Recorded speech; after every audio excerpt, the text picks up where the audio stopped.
Si on revient à un niveau de l'Union européenne, elle fourmille de pistes pour mobiliser des investissements intelligents en Afrique. La chancelière allemande, Angela Merkel et d'autres ont voulu le déploiement d'un plan Marshall Oui, pour l'Afrique. oui. Est-ce que ce sont des effets d'annonce ou de réelle, je dirais, volonté politique? Je pense que ça part d'abord d'une conviction qu'il faut changer la donne, l'Europe, et je crois que le cas de l'Allemagne, l'Allemagne est très consciente de la situation du développement en Afrique, de l'impact sur les migrations et donc de la nécessité de participer de manière plus active au développement du continent. Donc c'est probablement très sincère comme annonce et comme volonté. Maintenant, évidemment, ce n'est pas suffisant.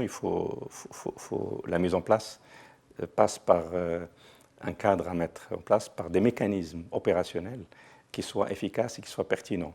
Et ça, probablement qu'il y a encore du travail pour cette déclinaison. Et c'est là où je pense c'est un travail collectif de tous ceux qui sont prêts à œuvrer pour le développement de l'Afrique et le développement concret. Plusieurs pays sont concernés. Le Maroc en fait partie. Le Maroc étant un pays africain, le Maroc étant un pays qui mesure au quotidien ce que veut dire le développement de l'Afrique et la nécessité que ça pose. Le Maroc est d'ailleurs devenu un pays de destination finale des migrations.